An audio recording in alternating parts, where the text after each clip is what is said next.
Bapak Ibu yang dikasihi oleh Tuhan, kita akan bersama-sama mengawali ibadah kita pada pagi hari ini dengan sebuah pengakuan bahwa pertolongan kita datang dari Allah yang menciptakan langit dan bumi.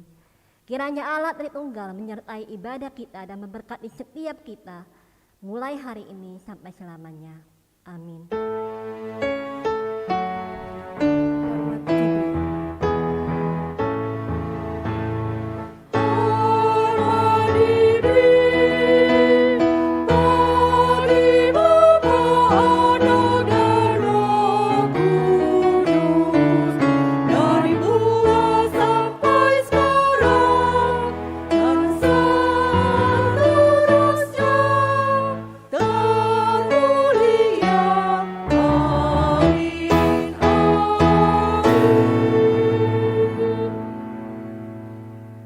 Bacaan bertanggapan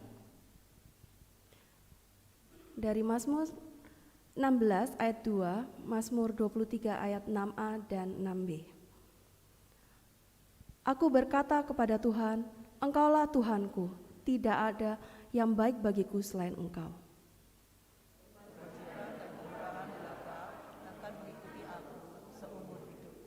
Bersama-sama. Dan aku akan diam dalam rumah Tuhan sepanjang masa. Shalom Bapak Ibu, puji Tuhan, salam kasih dan damai sejahtera di dalam Tuhan kita Yesus Kristus. Kiranya di dalam ibadah hari ini kita memenaikkan pujian, hormat dan syukur kita kepada Tuhan. Kita sungguh percaya bahwa Tuhan Yesus menetapkan dan merancangkan segala yang terbaik untuk masa depan kita. Marilah kita selalu bersyukur kepada Tuhan dan kita katakan seperti pujian ini, aku hendak bersyukur pada Tuhan.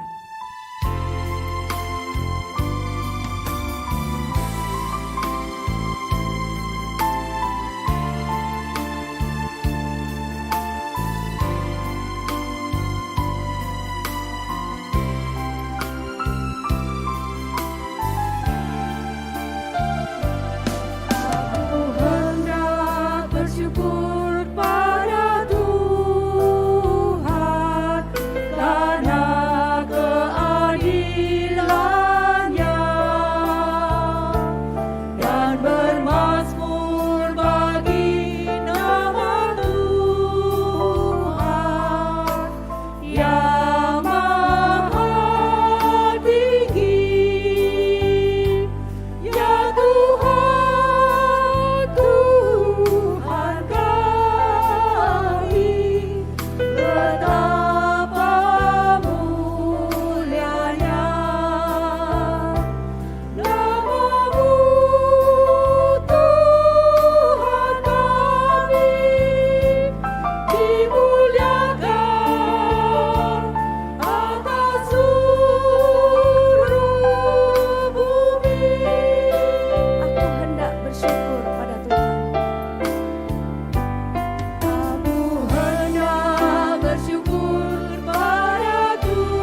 Bapa, kami bersyukur untuk penyertaan-Mu sehingga kami bisa memasuki tahun yang baru ini. Kami bersyukur kami bisa memasuki bulan Januari. Terima kasih untuk perlindungan, penyertaan, dan kasih-Mu bagi kami. Biarlah Engkau memberkati setiap hati dan pikiran kami, keluarga kami, melayakkan kami untuk memuji memuliakan nama-Mu. Ampuni akan segala dosa dan kesalahan kami. Kami rindu hidup kami dibentuk hari demi hari. Berkatilah ibadah ini, sehingga kami bisa menikmati waktu ini bersama dengan-Mu Bapa. Di dalam nama Tuhan Yesus, kami sudah berdoa dan bersyukur. Amin. Jemaat dipersilakan duduk.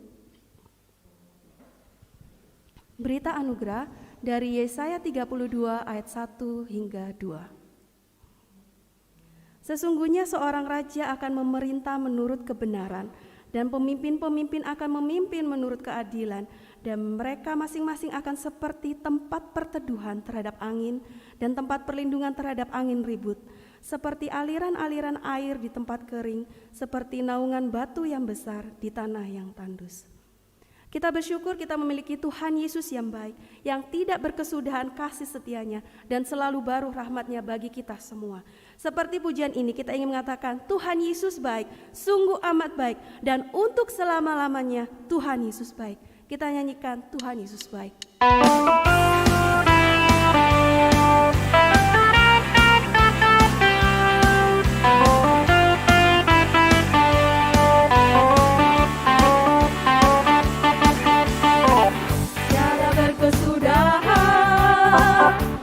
Setiamu Tuhan, baru-baru rahmat-Mu bagiku. Hari berganti hari, dalam melihat kasih-Mu, tak pernah berakhir di hidupku.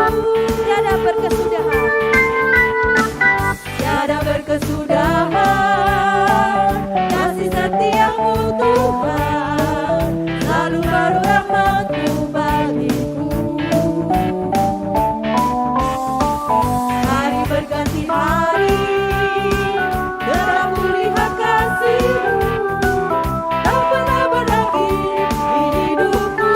Tuhan Yesus baik, Tuhan Yesus baik, sungguh amat baik, untuk selama-lamanya. Tuhan Yesus baik, Tuhan Yesus baik, sungguh amat baik, untuk selama-lamanya. Tuhan Yesus baik.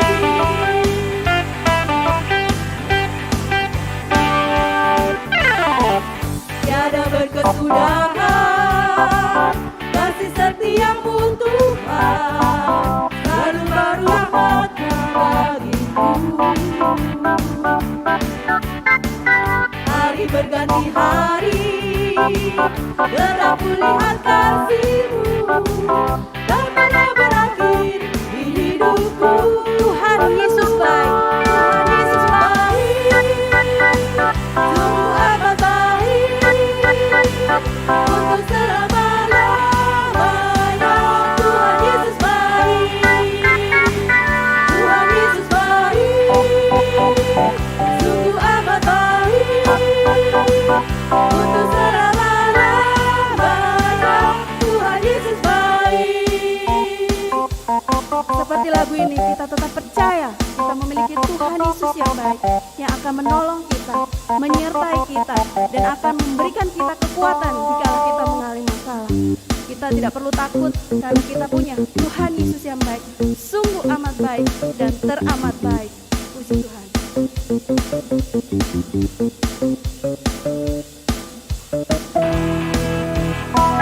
Tuhan Yesus baik, sungguh amat baik, untuk selama-lamanya.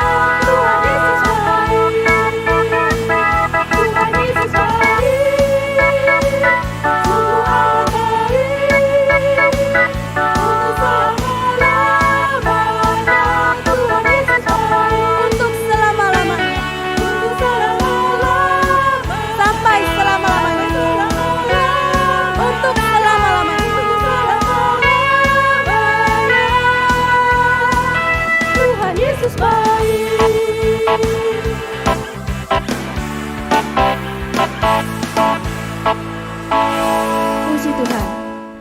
bersyukur untuk kasih Tuhan yang menyelamatkan hidup kita.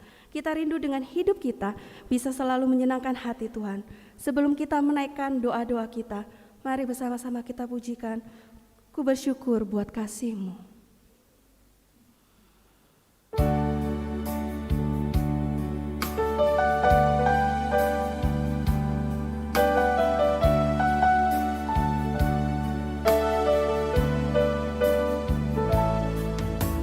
Bersyukur buat kasih-Mu menyelamatkan hidupku, oh Yesus Tuhan dan Rajaku. Dengan apa akan ku balas anugerah-Mu yang ajaib? Biarlah hidupku selalu menyenangkan hati-Mu. Betapa kagum melihat perbuatan tangan-Mu, ajaib dan mulianya kuasa-Mu nyata dalam hidupku. Sungguh ku tak dapat mengerti besarnya karya-Mu, oh indahnya, oh heran kasih-Mu.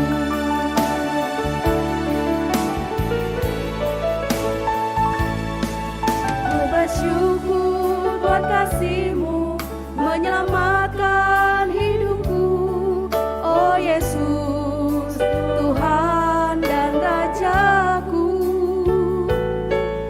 Dengan apa akan ku balas anugerah-Mu yang ajaib? Biarlah hidupku selalu menyenangkan hati-Mu. Betapa kagum ku melihat perbuatan tangan-Mu, ajaib dan mulianya kuasa-Mu nyata dalam hidupku. Sungguh ku tak dapat mengerti besarnya karya-Mu, oh indahnya, oh heran kasih-Mu. Betapa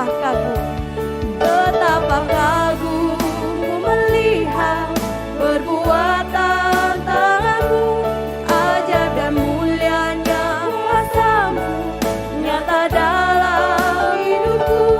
Sungguh ku tak dapat mengerti besarnya karya-Mu, oh indahnya, oh heran kasih. Oh indahnya, oh heran kasih-Mu. Oh indahnya, oh heran kasih-Mu. Oh indahnya, oh heran kasih-Mu. Saat ini saya ingin mengajak Bapak, Ibu, Saudara untuk mengambil saat teduh di hadapan Tuhan. Kita mau mengingat kebaikan dan karya Tuhan selama 1 minggu ini di dalam kehidupan kita. Saya memberikan kesempatan kepada jemaat untuk mengucap syukur kepada Tuhan secara pribadi.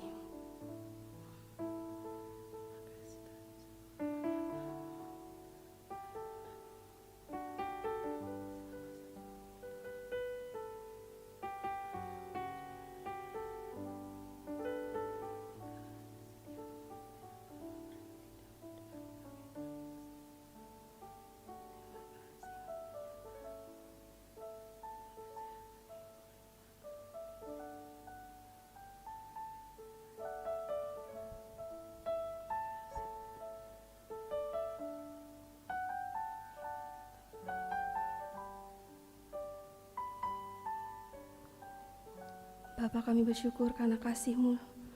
Terima kasih atas rencana-Mu yang indah di dalam kehidupan kami. Terima kasih untuk kesehatan yang baik yang masih Engkau berikan kepada kami. Kami memohon agar Engkau mendengar doa-doa kami. Kami ingin berdoa untuk jemaat kami, baik yang beribadah di gereja maupun yang beribadah di rumah. Mereka merayakan hari di mana bisa merayakan bersama keluarga, merayakan Imlek Tuhan. Terima kasih untuk penyertaan-Mu dan juga untuk jemaat yang masih bergumul akan kesehatan, kehidupan ekonomi, keuangan, pekerjaan, pasangan hidup, keluarga, maupun hal lainnya Tuhan. Ajarkan kami untuk berharap kepadamu dan tetap percaya bahwa Engkau bekerja di dalam kesesakan untuk mendatangkan kebaikan bagi orang yang berharap penuh kepadamu Tuhan. Kiranya setiap pergumulan yang Tuhan izinkan kami alami boleh membawa kami mengenal Engkau. Bahkan boleh mengasihi Tuhan yang jauh lebih mengasihi kami anak-anak-Mu. Saat ini kami juga ingin berdoa untuk gereja kami. Kami bersyukur untuk penyertaan Tuhan bagi gereja kami. Kami berdoa untuk majelis, hamba Tuhan, aktivis gereja. Berdoa untuk setiap program yang disusun, supaya bisa membawa jemaat Gloria lebih kompak, memiliki sikap yang rendah hati, lebih mengenal Tuhan, memiliki hubungan yang dekat dengan Tuhan, dan takut akan Tuhan. Kami berdoa untuk bangsa dan negara kami. Berkati untuk pemimpin-pemimpin bangsa kami, supaya mereka memiliki hati yang takut akan Tuhan, sehingga mereka memimpin dengan baik, bisa memikirkan untuk kepentingan rakyat, khususnya untuk anak-anak Tuhan yang ada di dalam pemerintahan, supaya boleh menghadirkan kasih Tuhan, berani menyatakan keadilan dan kebenaran. Tolong kami juga Tuhan, supaya kami pun bisa menghadirkan kasih Tuhan di dalam kehidupan kami. Kami tetap berharap pandemi ini segera berakhir. Kami berdoa supaya di beberapa daerah yang mengalami bencana alam, Tuhan tolong jagai, lindungi, sehingga mereka selalu di dalam penyertaan-Mu. Kuatkan dan teguhkan iman mereka. Kerinduan kami meskipun mereka harus melalui itu semua, mereka tetap percaya padamu ya Yesus. Terima kasih Tuhan Yesus. Ajarkan kami bersandar, berpegang penuh, dan memiliki iman yang teguh kepada-Mu Bapa. Di dalam nama Tuhan Yesus yang sudah mengajarkan kami berdoa, Bapa kami yang ada di surga, dikuduskanlah nama-Mu, datanglah kerajaan-Mu, jadilah kehendak-Mu, di bumi seperti di surga. Berikanlah kami pada hari ini makanan kami yang secukupnya, dan ampunilah kami akan kesalahan kami, seperti kami juga mengampuni orang yang bersalah kepada kami. Dan janganlah membawa kami ke dalam pencobaan, tapi lepaskanlah kami daripada yang jahat, karena Engkau-lah yang punya kerajaan, dan kuasa, dan kemuliaan, sampai selama-lamanya. Amin. Marilah kita bangkit berdiri. Bersama dengan seluruh umat Tuhan kita mau mengucapkan pengakuan iman rasuli. Aku percaya kepada Allah, Bapa yang Maha Kuasa, Khalik langit dan bumi, dan kepada Yesus Kristus anaknya yang tunggal Tuhan kita, yang dikandung dari Roh Kudus, lahir dari anak darah Maria, yang menderita sengsara di bawah pemerintahan Pontius Pilatus, disalibkan, mati dan dikuburkan, turun ke dalam kerajaan maut. Pada hari yang ketiga, bangkit pula dari antara orang mati, naik ke surga, duduk di sebelah kanan Allah, Bapa yang Maha Kuasa, dan dari sana Ia akan datang untuk menghakimi orang yang hidup dan yang mati. Aku percaya kepada Roh Kudus, gereja yang kudus dan am, persekutuan orang kudus, pengampunan dosa, kebangkitan tubuh dan hidup yang kekal. Amin. Jemaat dipersilakan duduk kembali. Firman Tuhan adalah pelita bagi kaki kita, terang bagi jalan kita, sehingga waktu kita bimbang dan hilang jalan kita, kita tetap percaya bahwa ada Yesus yang selalu ada di sisi kita, sehingga kita tidak perlu merasa takut karena Tuhan beserta kita selamanya. Kita akan mempersiapkan diri mendengar kebenaran firman Tuhan yang akan disampaikan oleh penginjil rohani. Marilah kita mempersiapkan hati kita nyanyikan firman-Mu, pelita bagi kakiku.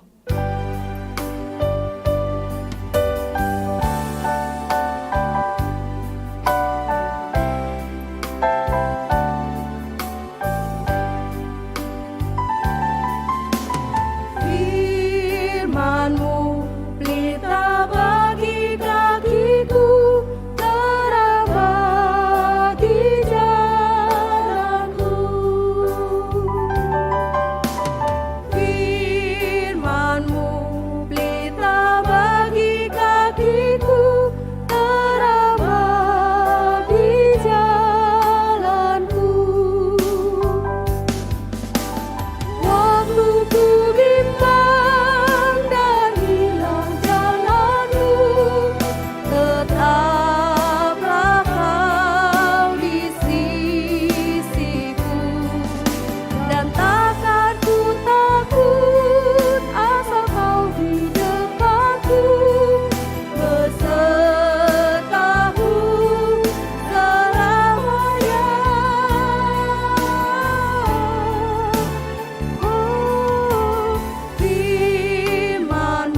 Shalom, selamat pagi Bapak Ibu yang dikasihi oleh Tuhan. Ya, kita bersyukur hari ini kita boleh bersama-sama memasuki atau merayakan tahun baru Imlek ya. Mewakili majelis dan juga hamba Tuhan GKA Gloria, saya mengucapkan kongsi, Sinin Kuaile, Sinin Mengen ya. Kiranya di tahun baru Imlek ini kita semakin dipenuhi dengan sukacita, rahmat dan berkat dari Tuhan. Kita bersama-sama akan merenungkan firman Tuhan, kita berdoa terlebih dahulu ya. Bapa di dalam surga, sungguh hati kami meluap dengan ucapan syukur. Tuhan, tahun demi tahun Tuhan Engkau memimpin kami. Sekalipun ada tahun-tahun yang sulit dalam hidup kami bersyukur kami boleh memasuki tahun baru ini dengan hati yang sungguh diliputi dengan puji-pujian, oleh karena kami memiliki Allah yang hidup, yang memegang hari depan kami. Terima kasih ya Tuhan, biar setiap kali kami boleh memasuki satu hari yang baru yang Tuhan karuniakan, kami selalu ingat bahwa kami tidak berjalan sendirian, ada Tuhan yang selalu beserta dengan kami. Karena itu kami tidak takut, kami tidak gentar. Terima kasih ya Tuhan. Pagi hari ini kami akan bersama-sama merenungkan firman Tuhan. Tuhan berbicaralah kembali kepada setiap kami. Kami berdoa di dalam nama Tuhan Yesus. Amin. Bapak Ibu, saya mohon izin ya, buka masker. Ya Bapak Ibu, hari ini kita akan bersama-sama merenungkan satu bagian firman Tuhan dengan tema kaya dalam kemurahan. Firman Tuhan dari 2 Korintus pasal yang ke-8 ayat 1 dan 5. 2 Korintus pasal yang ke-8 ayat 1 dan 5. Saya akan membacakan untuk kita sekalian. LAI memberi judul pelayanan kasih. Saudara-saudara, kami hendak memberitahukan kepada kamu tentang kasih karunia yang dianugerahkan kepada jemaat-jemaat di Makedonia. Selagi dicobai dengan berat dalam berbagai penderitaan, sukacita mereka meluap. Dan meskipun mereka sangat miskin, namun mereka kaya dalam kemurahan. Aku bersaksi bahwa mereka telah memberikan menurut kemampuan mereka, bahkan melampaui kemampuan mereka. Dengan kerelaan sendiri mereka meminta dan mendesak kepada kami supaya mereka juga beroleh kasih karunia untuk mengambil bagian dalam pelayanan kepada orang-orang kudus. Mereka memberikan lebih banyak daripada yang kami harapkan. Mereka memberikan diri mereka pertama-tama kepada Allah, kemudian oleh karena kehendak Allah juga kepada kami. Saudara-saudara yang dikasihi oleh Tuhan, setiap kali mengawali tahun yang baru, kita ini tentunya punya yang namanya harapan-harapan yang baru. Harapan bahwa tahun ini akan lebih baik dibandingkan dengan tahun sebelumnya. Harapan bahwa tahun ini kita akan lebih bahagia dibandingkan dengan tahun-tahun sebelumnya. Demikian juga orang-orang Tionghoa ketika merayakan tahun baru Imlek. Ada harapan-harapan, ada doa-doa yang tertuang di dalam seluruh dekorasi yang mereka gunakan untuk merayakan Imlek, yang mayoritas diwarnai dengan warna merah dan juga kuning. Saudara, mengapa warna merah dan kuning? Kita tahu bersama merah itu melambangkan yang namanya kebahagiaan, sukacita, kesenangan. Kuning atau emas sendiri melambangkan yang namanya kekayaan, kemuliaan, kehormatan. Saudara-saudara, dari dua warna ini saja kita melihat ada sebuah filosofi, yaitu bahwa yang namanya kebahagiaan itu tidak bisa terlepas dari yang namanya kekayaan. Dari mana seseorang bisa bahagia? Tentu kalau dia kaya. Orang baru bisa bahagia kalau dia kaya. Kalau dia kaya maka dia akan bahagia. Nah, kira-kira demikianlah yang kita temukan filosofi dari nenek moyang kita, ya. Ya katanya nenek moyangku seorang pedagang, ya, bukan pelaut tapi pedagang, pintar cari cuan, ya. Nah saudara-saudara, karena itu juga kita menemukan ada banyak aksesoris-aksesoris di tahun baru Imlek ini yang mengandung sebuah pesan, semoga di tahun baru ini kita akan semakin kaya, semakin makmur, semakin lancar usahanya, ya rezekinya semakin banyak. Contohnya saja ada lampion. Nah, di sini juga ada lampion ya. Pasti artinya berbeda ini ya. Nah, lampion itu menjadi pernak-pernik yang khas di dalam perayaan Imlek. Lampion ini menjadi simbol kebahagiaan dan harapan baru. Lampion adalah sebuah penerangan hidup agar di tahun ini kita memperoleh keberuntungan dan bisnis yang semakin lancar. Karena lampion ini dipercaya bisa mengusir roh jahat atau nasib buruk yang datang dari luar. Kemudian ada juga yang namanya cunlian.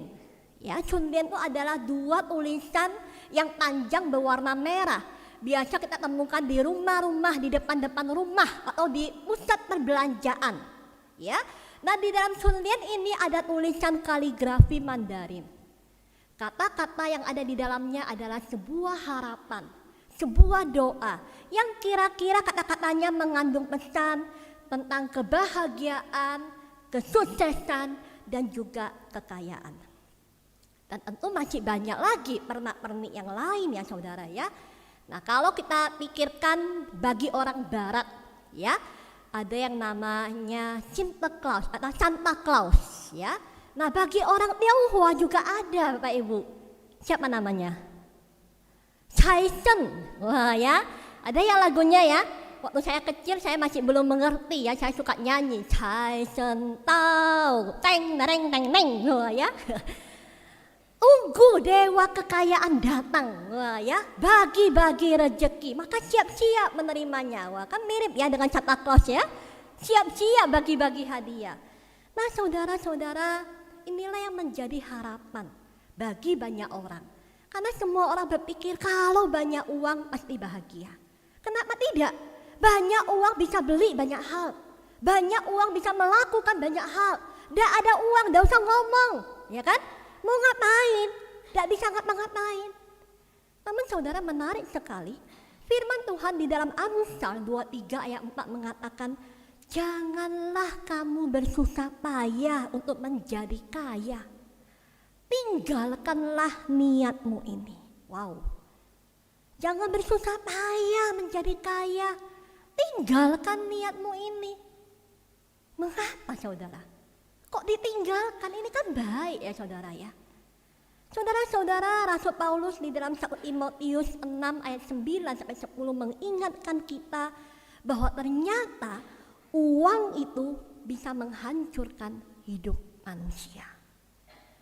Paulus berkata, tetapi mereka yang ingin kaya terjatuh ke dalam pencobaan, ke dalam jerat dan ke dalam berbagai-bagai nafsu yang hampa dan yang mencelakakan, yang menenggelamkan manusia ke dalam keruntuhan dan kebinasaan.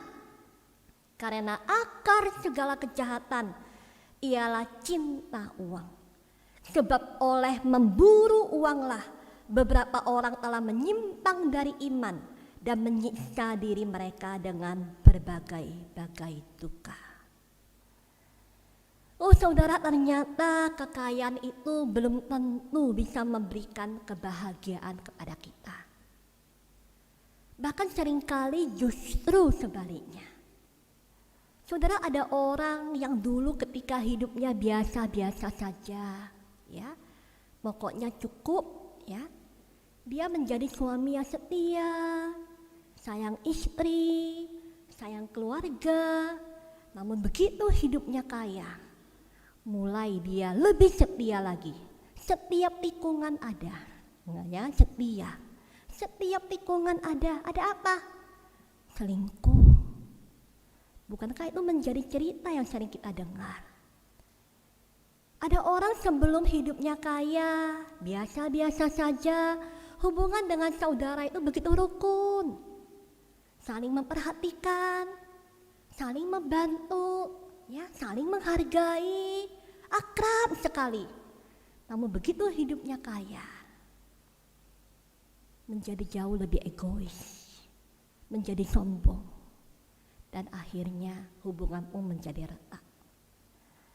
Saudara-saudara, kita seringkali mendengar cerita ada orang yang memiliki segalanya. Kita melihatnya pun merasa, aduh enak ya hidupnya ya. Dia kaya, dia mewah, dia punya istri yang cantik, suami yang ganteng. Rasanya hidupnya lengkap. Namun ternyata dia tidak bahagia, saudara. Mengapa? Karena dia selalu merasa dirinya kurang dan kurang. Nah, apa sebabnya, saudara? Saudara, kalau kita memperhatikan kebenaran firman Tuhan, maka kita akan sadar satu hal.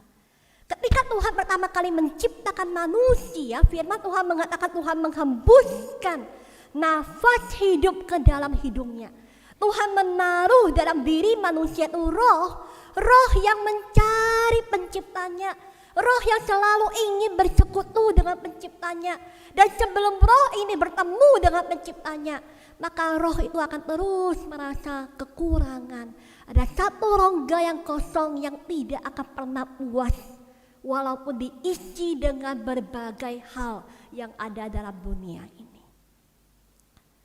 Saudara-saudara, oleh sebab itulah saudara, hanya ketika kita bertemu dan mengalami Tuhan secara pribadi dalam hidup kita, maka kita baru bisa merasakan yang namanya kepuasan sejati, kebahagiaan sejati yang membuat hidup kita ini menjadi berlimpah dan akhirnya bisa menjadi berkat.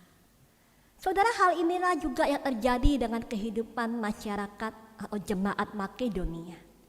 Kehidupan mereka yang dekat dengan Tuhan dibuktikan dengan pernyataan Paulus di dalam ayat 5. Paulus berkata, mereka ini memberikan diri mereka pertama-tama kepada Allah.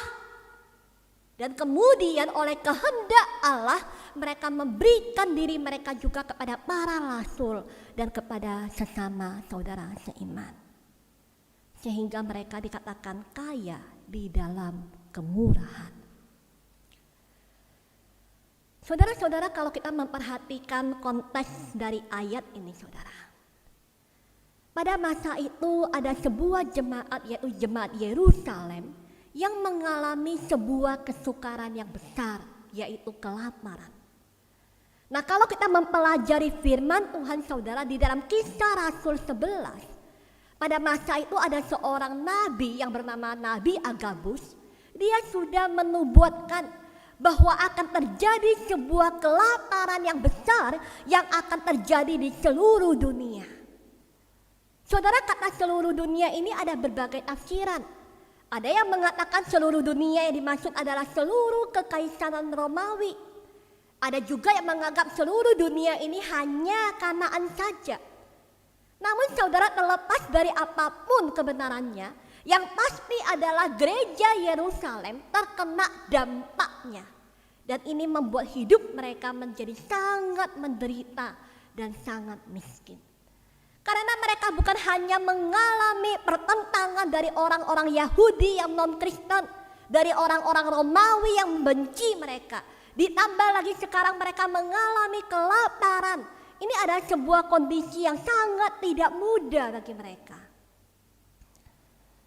Karena itulah Paulus meminta dengan sangat kepada jemaat-jemaat Tuhan di berbagai tempat, supaya mereka boleh berbagian di dalam memberikan sumbangan, dukungan secara finansial untuk membantu jemaat di Yerusalem ini.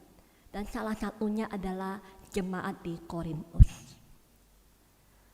Saudara-saudara, pada awalnya sebenarnya jemaat di Korintus ini sudah berkomitmen. Mereka mau membantu. Mereka mau mengumpulkan sumbangan, ikut ambil bagian di dalam pelayanan kasih ini.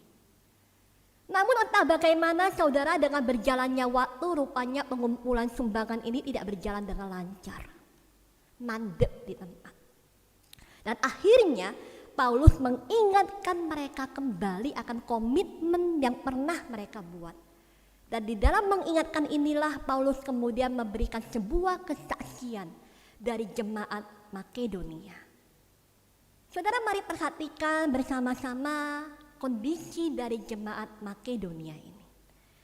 Di dalam ayat kedua, Paulus menyebutkan bahwa jemaat Makedonia ini sebenarnya juga jemaat yang menderita. Mereka dikatakan di sana adalah jemaat yang miskin dan melarat, saudara. Mereka bukan hanya miskin, namun kondisi mereka juga sangat miskin. Tetapi herannya, sekalipun mereka miskin, firman Tuhan mengatakan sukacita mereka meluap dan mereka kaya dalam kemurahan.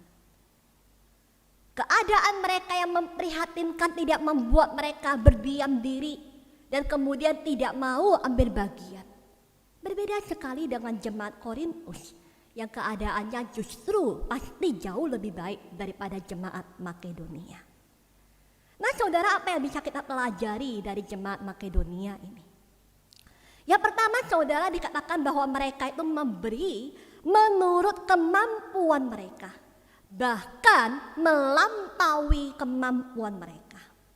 Ayat 3 di sana Paulus berkata, aku bersaksi bahwa mereka ini telah memberikan menurut kemampuan mereka, bahkan melampaui kemampuan mereka.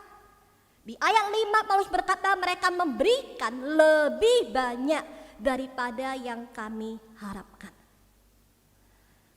Saudara-saudara, bagi kebanyakan orang kita mungkin berpikir apa sih yang bisa diberikan oleh orang miskin. Kalau mereka gak ambil bagian, kita masih memaklumilah. Wong mereka sendiri hidupnya susah. Wong mereka sendiri mencukupi kebutuhan sehari-hari aja sulit. Gak ambil bagian gak apa-apa. Lebih penting hidupmu perhatikan sendiri, cukupi dulu. Gak usah mikirin yang terlalu jauh. Mikirin dulu bagaimana mencukupi diri. Namun saudara, tidak demikian dengan jemaat Makedonia. Firman Tuhan mengatakan sekalipun keadaan mereka kekurangan, namun mereka memberi, bahkan melampaui yang mereka mampu. Nah, apa artinya, saudara? Apakah artinya mereka sampai harus meminjam uang untuk membantu jemaat Yerusalem? Bukan. Seorang penafsir yang bernama Adam Clark, dia mengatakan memberi melampaui kemampuan berarti mereka memberi sampai mereka mengorbankan kebutuhan pokok mereka. Memberi sampai mereka mengorbankan kebutuhan pokok mereka. Kalau boleh saya bayangkan, kira-kira mungkin seperti ini, saudara. Biasanya makan sehari 2 kali karena miskin. Sekarang makannya tinggal sekali. Biasanya makannya pakai telur, sekarang pakai tempe. Kira-kira begitulah yang dilakukan oleh jemaat Makedonia. Saudara, sungguh hal yang luar biasa, bukan? Namun mungkin sampai di sini Bapak Ibu dan saya bertanya-tanya, wah kalau begitu apakah berarti saya ini harus memberi melampaui kemampuan saya? Saudara-saudara, firman Tuhan sendiri tidak pernah mengajarkan demikian. Tuhan Yesus memerintahkan agar kita memberikan menurut kemampuan kita, bukan melampaui kemampuan kita. Kalau saudara perhatikan di ayat 11 dan 12, Paulus di sana juga menulis demikian. Hendaklah pelaksanaannya ini sepadan dengan kerelaanmu dan lakukanlah itu dengan apa yang ada padamu, bukan dengan apa yang tidak ada padamu. Saudara-saudara, namun bagaimanapun kita melihat bahwa apa yang dilakukan oleh jemaat Makedonia ini adalah sesuatu yang spesial, sesuatu yang luar biasa, yang lahir dari iman mereka yang begitu sungguh mengasihi Tuhan, sehingga mereka mampu melakukan lebih daripada yang diminta, lebih daripada yang dituntut dari diri mereka. Saudara-saudara, seorang tokoh yang bernama John Wesley, dari sejak kecil dia hidup di dalam kemiskinan. Ayahnya adalah seorang pendeta Anglikan di sebuah gereja di Inggris dengan penghasilan yang terendah. Dia harus mencukupi 9 orang anak. Tidak heran kemudian saudara, ayah dari John Wesley ini berhutang. Ketika kecil, John Wesley bahkan pernah menyaksikan ayahnya ini diarak dan dimasukkan ke dalam penjara karena tidak mampu membayar hutang. Saya yakin di dalam benak John Wesley, dia tidak punya keinginan untuk mengikuti jejak ayahnya menjadi seorang pendeta. Namun siapa sangka Tuhan berkata lain. John Wesley dipanggil menjadi hamba Tuhan. Namun saudara, Tuhan memberkatinya lebih daripada apa yang terjadi dengan ayahnya. Dia menjadi pendeta wilayah, dia mengajar di sebuah universitas Oxford, kemudian dia juga terpilih menjadi anggota dari Lincoln College. Dengan demikian status keuangannya itu berubah secara drastis. Dengan posisinya setiap tahun dia bisa menerima 30 pounds. Di tahun 17-an ya, ini sesuatu nilai yang sangat besar sekali. Karena itulah saudara, sebagai seorang bujangan yang masih single, uang 30 pounds setahun itu adalah jumlah yang sangat fantastis saudara. Karena itu John Wesley juga hidup di dalam kemakmurannya. Dia menghabiskan uangnya bermain kartu, mengisap tembakau, bahkan minum brandy, alkohol, anggur. Namun suatu hari saudara, ketika dia di Oxford, ada sebuah kejadian yang kemudian mengubah pandangannya tentang uang. Hari itu dia baru saja menyelesaikan pembayaran beberapa lukisan untuk ruangan-ruangan di kamarnya. Ketika seorang pelayan datang ke kamarnya, saat itu adalah musim dingin, dan John mengamati bahwa pelayannya itu memiliki pakaian yang begitu tipis, hanya satu helai kain linen yang tipis di badannya. Padahal hari itu cuaca sangat dingin sekali. Lalu John kemudian mengambil uang dari sakunya. Dia ingin memberikan kepada pelayan itu untuk memberi pakaian hangat. Namun rupanya ketika dia mengeluarkan uangnya, uang yang tersisa itu hanya tinggal sedikit. Saudara-saudara, segera sebuah pemikiran itu kemudian menghantam pikirannya bahwa Allah sebenarnya tidak menyukai caranya menggunakan uang selama ini. Dia bertanya kepada dirinya sendiri, akankah Tuanmu berkata, baik sekali perbuatanmu, hai hambaku yang baik setia? Engkau telah menghiasi tembok rumahmu dengan uang yang seharusnya engkau pakai untuk melindungi ciptaannya yang miskin ini dari udara dingin. Tidakkah lukisan-lukisan ini merupakan darah dari pembantu yang miskin ini? Saudara, kejadian itu mengubah seluruh konsep John Wesley tentang uang. Sebagai hasil dari kejadian ini di tahun 1721, Wesley mulai membatasi pengeluarannya. Dia mendapatkan 30 pounds dan dia menggunakan 28 pounds dan memberikan sumbangan 2 pounds setiap tahunnya. Di tahun berikutnya penghasilannya naik 2 kali lipat. Namun dia masih tetap membatasi pengeluarannya 28 pounds. Sehingga dia bisa memberikan 32 pounds untuk membantu orang-orang miskin. Di tahun ketiga penghasilannya naik menjadi 90 pounds. Dan Wesley masih tetap melakukan pengikatan sehingga pengeluarannya hanya 28 pounds. Dan dia memberikan 72 pounds kepada orang-orang miskin. Di tahun keempat penghasilannya mencapai 120 pounds. Seperti sebelumnya pengeluarannya tetap 28 pounds. Dan dia memberikan 92 pounds kepada orang-orang miskin. Saudara, Wesley membatasi penghasilannya, pengeluarannya dengan tidak membeli macam-macam barang yang sebenarnya bagi seorang bujangan pria bertalenta seperti dia itu adalah sesuatu yang menarik dan penting. Dia belajar hidup sesuai kebutuhannya dan bukan hidup berdasarkan berapa banyak yang ia dapat atau berapa banyak keinginannya. Saudara-saudara, bagaimana dengan kita hari ini? Tentu saja saya bukan berkata, oh kalau begitu saya tidak boleh menikmati hasil kerja keras saya selama ini. Tentu tidak demikian Bapak Ibu. Tidak ada larangan untuk kita menikmati hasil kerja keras kita. Namun saudara, selagi kita menikmati, baiklah kita mengingat akan mentalitas dari jemaat Makedonia ini. Kita dipanggil untuk hidup dengan mentalitas seperti jemaat di Makedonia ini. Ketika banyak orang menarik diri di dalam pelayanan kasih dengan alasan ekonomi, dengan alasan kebutuhan pribadi, jemaat di Makedonia justru menunjukkan bagaimana seharusnya orang percaya itu memandang hidupnya.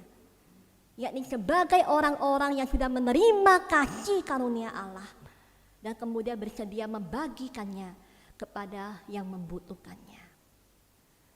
Saudara-saudara, jikalau hari ini Roh Kudus menggerakkan kita untuk memberi persembahan, untuk menolong saudara yang kita tahu di tahun baru Imlek ini pun mungkin untuk makan mereka sulit.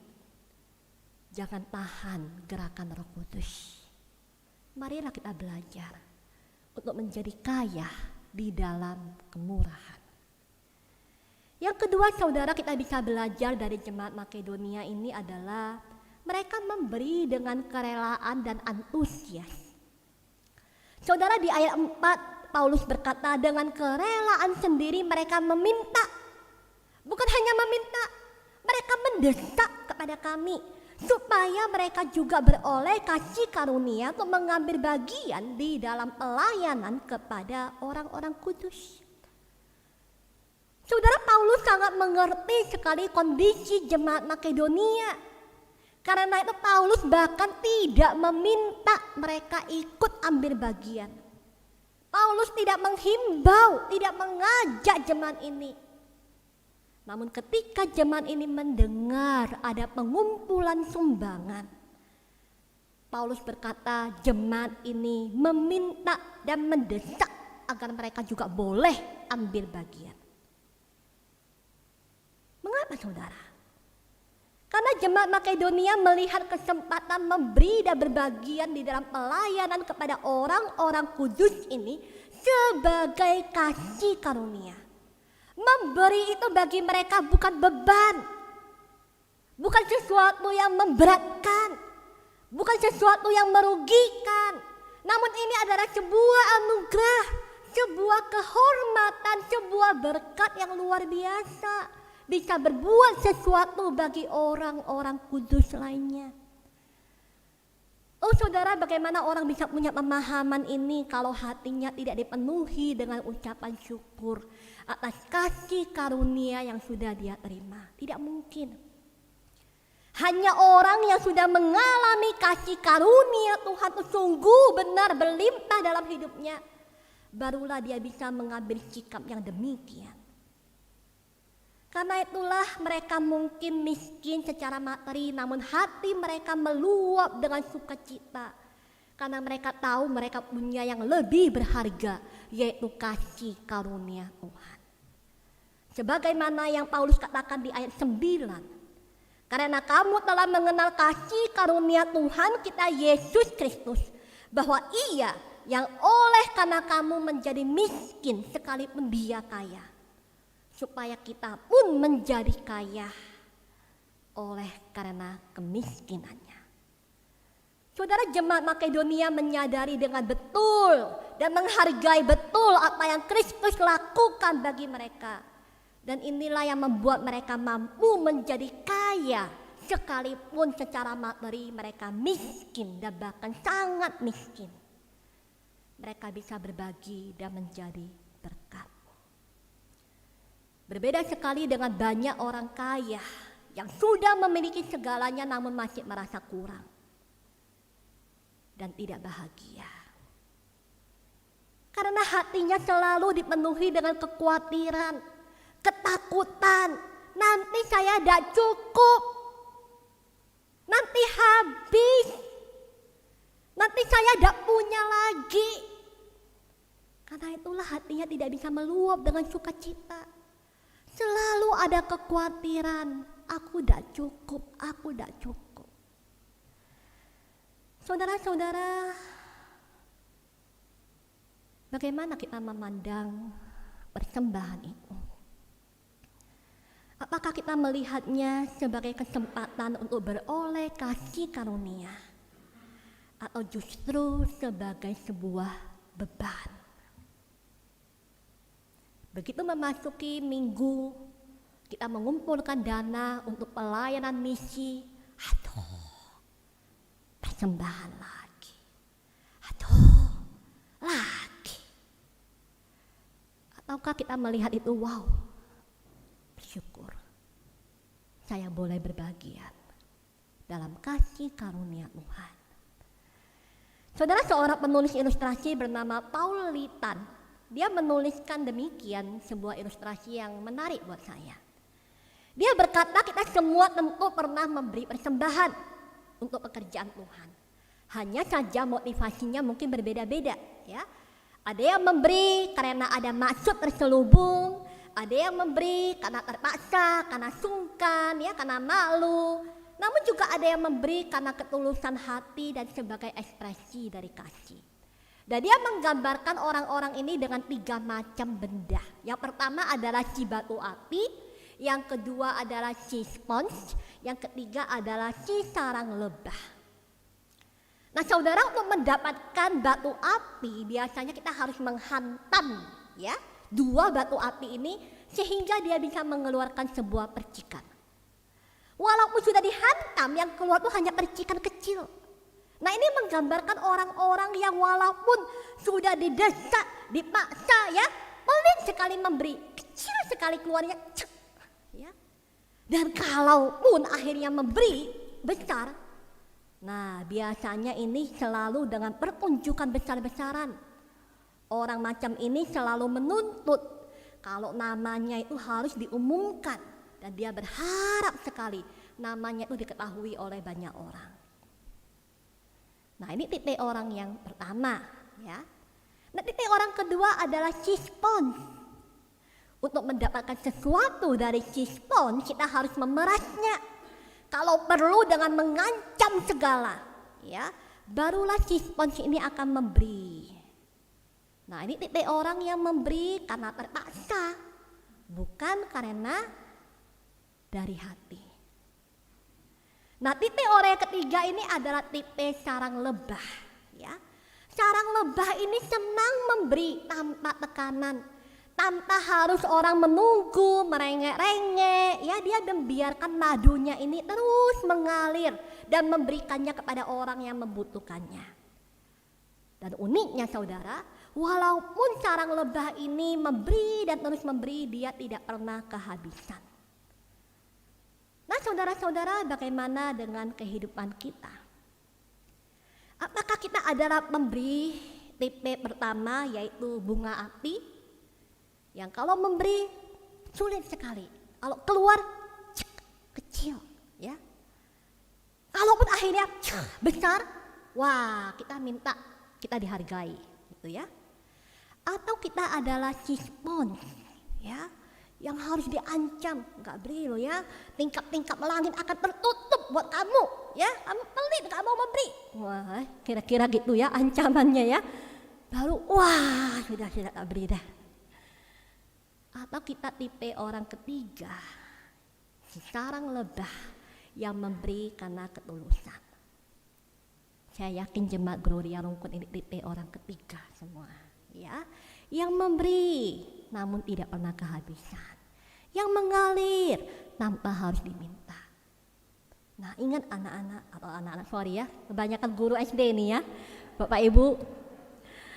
Firman Tuhan berkata adalah lebih berbahagia memberi daripada menerima. Dan Amsal 19 ayat 17 berkata, siapa menaruh belas kasihan kepada orang lemah, dia memiutangi Tuhan yang akan membalas perbuatannya itu. Bukankah di dalam Matius Tuhan berkata, apapun yang engkau lakukan bagi saudaraku yang paling hina ini, engkau melakukannya bagi aku. Saudara-saudara, biarlah di tahun baru Imlek ini kita mengubah cara pandang hidup kita. Bahwa kebahagiaan hidup itu bukan berdasarkan berapa banyak yang kita dapatkan, namun berapa banyak yang kita bisa berikan. Kiranya Tuhan Yesus menolong kita sekalian. Mari kita berdoa.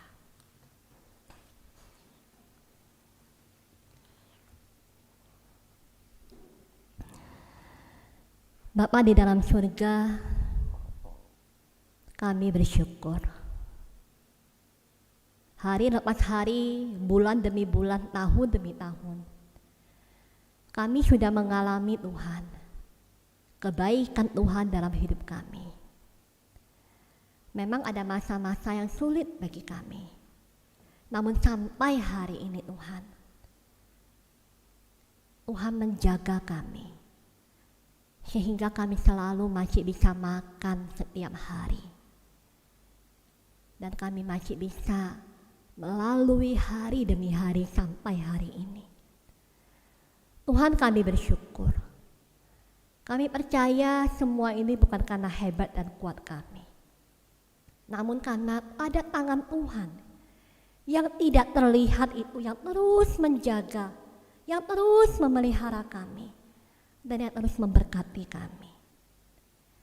Ajarkan kami Tuhan supaya kami bukan hanya selalu ingin diberkati, namun ajar kami itu juga untuk boleh menyalurkan berkat Tuhan kepada orang-orang yang membutuhkan, kepada gereja Tuhan. Karena ada banyak pelayanan yang bisa dikerjakan oleh gereja. Ketika semua jemaat mau berbagian untuk boleh mendukung bersama-sama, sehingga nama Tuhan boleh semakin dipermuliakan.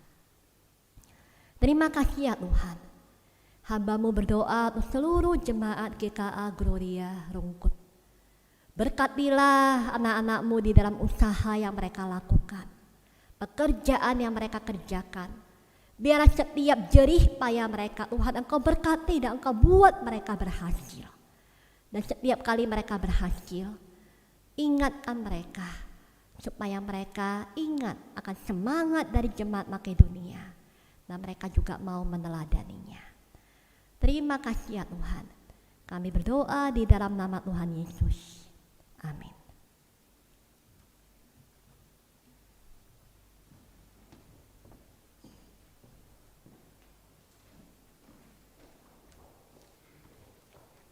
Terima kasih untuk firman Tuhan yang telah disampaikan oleh penginjil rohani, kiranya bisa menjadi berkat bagi setiap kita. Saat ini marilah kita memberikan persembahan yang terbaik buat Tuhan. Persembahan hari ini spesial, ada 2 amplop ya, persembahan rutin dan juga persembahan ucapan syukur dalam rangka Imlek. Yang kantong biru untuk persembahan rutin dan juga yang warna merah untuk persembahan ucapan syukur Imlek. Juga untuk bagi yang memberikan melalui transfer atau QRIS, bisa memberikan tambahan kode angka 8 di angka terakhir. Misalnya mau kasih 50.000, 50008, seperti itu ya. Oke, persembahan akan kita berikan dengan penuh ucapan syukur karena apa yang Tuhan berikan jauh lebih besar dari apa yang kita persembahkan untuknya. Mari kita pujikan, bawa persembahan.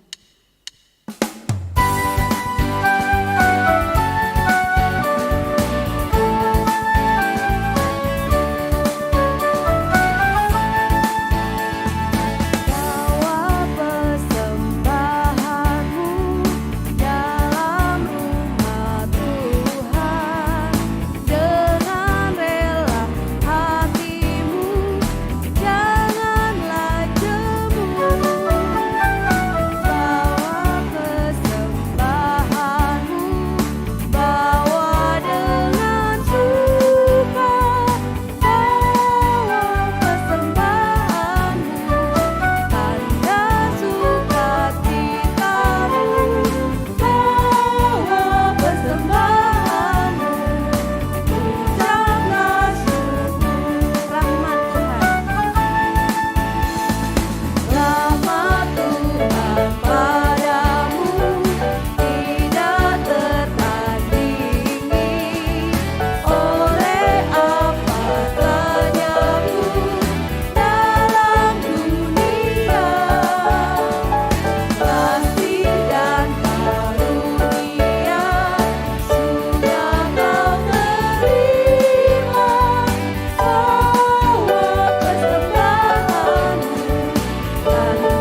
Saya minta dengan kasih untuk Bu Iin untuk mendoakan persembahan. Mari kita masuk di dalam doa. Terima kasih Tuhan atas kesempatan kami boleh mempersembahkan sedikit dari apa yang kami miliki ya Tuhan. Tuhan, persembahan yang kami bawakan kepada Engkau, biarlah ini berguna dan bermanfaat ya Tuhan untuk gereja kami khususnya di Pos Rungkut ini ya Tuhan, untuk boleh memperluas kerajaan-Mu di tempat ini dan untuk membiayai kebutuhan daripada gereja ini ya Tuhan. Tuhan, kami serahkan untuk berkat-berkat yang sudah Kau terima, yang Kau berikan pada kami ya Tuhan. Biarlah kami boleh juga mengelola dan kami juga boleh memberikan Tuhan untuk menjadi saluran berkat bagi orang di sekitar kami ya Tuhan. Tuhan, kami serahkan semuanya ini hanya di dalam nama Tuhan Yesus kami berdoa. Amin. Kita akan mengembalikan segala kemuliaan hanya bagi nama Tuhan. Doksologi, kemudian doa berkat akan disampaikan oleh Pendeta Purwanti. Puji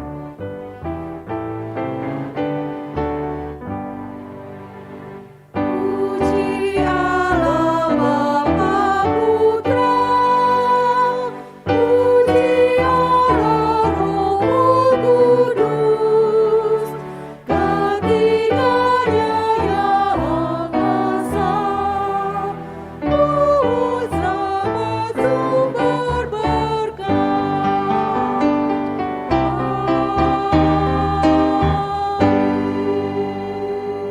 Jemaat yang dikasihi Tuhan, kita akan kembali ke tempat kita masing-masing. Di momen yang sangat spesial hari ini bertepatan dengan hari Imlek Tahun Baru dalam penanggalan China, mari kita bersama-sama berharap bahwa di tahun yang baru ada harapan yang baru dan berkat kasih setia Tuhan yang tidak pernah berkesudahan dalam kehidupan kita. Arahkanlah hatimu dan terimalah berkat Tuhan. Tuhan memberkati engkau dan melindungi engkau. Tuhan menyinari engkau dengan wajah-Nya dan memberi engkau kasih karunia.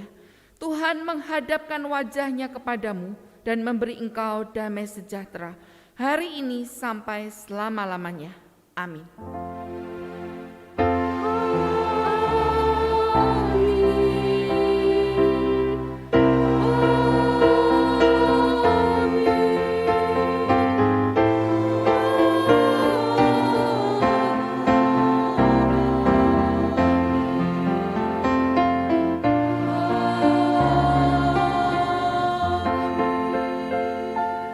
Jemaat silakan duduk dan silakan mengambil saat teduh.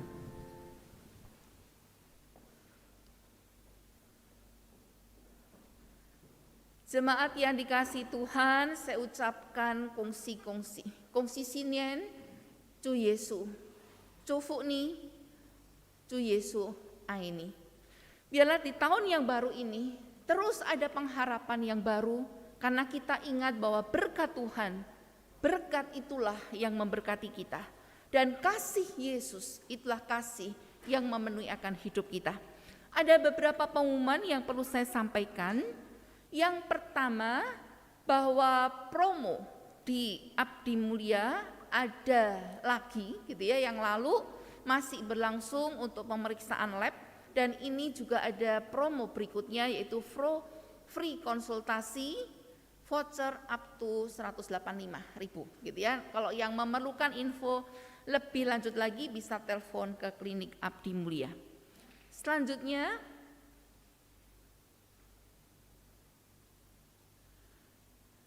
jemaat yang dikasihi Tuhan, ini pengumuman untuk PMC. Jadi bagi jemaat yang mau melaksanakan pemberkatan nikah di tahun ini di GKA Gloria, mari bersama-sama mengikuti PMC, Pre-Marriage Class. Apa artinya? Gitu ya. Kenapa sih mau menikah aja kok gereja nyusahin gitu ya? Ada yang memandang tuh begitu. Tidak, gereja tidak menyusahkan jemaatnya. Justru gereja punya tanggung jawab untuk membekali jemaat yang mau melangsungkan pernikahan. Karena bagi gereja kita, pernikahan itu hanya satu kali. Satu kali ini tidak boleh dilewatkan begitu saja. Karena pernikahan itu sifatnya adalah monogami. Satu pria dan satu wanita. Ingat ya, satu pria dan satu wanita. Kita tidak mengikuti tren di luar sana. Gloria melaksanakan pemberkatan nikah untuk satu pria dan satu wanita. Dan ini tidak bisa diulang atau di tengah jalan tukar tambah. Tidak bisa. Oleh sebab itu, karena sifatnya satu dan pemberkatan nikah, janji nikah ini hanya bisa dibatalkan kalau salah satunya meninggal. Nah, itu boleh cari lagi. Gitu ya. Oleh sebab itu, karena sangat penting sekali, maka gereja punya tanggung jawab membekali jemaatnya yang mau melangsungkan pernikahan mengikuti kelas ini. Akan diadakan pada tanggal 3 sampai 5 Maret 2023 ini. Nanti yang memang membutuhkan begitu ya, bisa minta secara khusus ke Ibu Arlin ya, ini bisa dikirimkan lewat WA atau apa ya informasi ini, dan sungguh jangan mendadak ya, bulan depan mau menikah, minggu depan mau menikah, pendetanya bingung gitu ya. Oleh sebab itu mari kita mempersiapkan ya, mempersiapkan pernikahan kita atau pernikahan anak-anak kita. Ya, jadi tidak ada yang mendadak gitu ya, karena pernikahan harus direncanakan. Tidak asal ketemu menikah, nanti sebentar lagi ada masalah, karena pernikahan itu tidak bisa dibayangkan semulus sebelumnya gitu ya. Karena begitu masuk pernikahan kaget-kaget, mau balik tadi saya bilang tukar tambah sudah nggak bisa, perjanjian sudah jalan begitu ya. Oleh sebab itu harus dipersiapkan benar-benar, dan ini memang ada jadwal-jadwalnya. Oke, begitu pengumumannya. Ada lagi? Ya, Tuhan memberkati kita semuanya.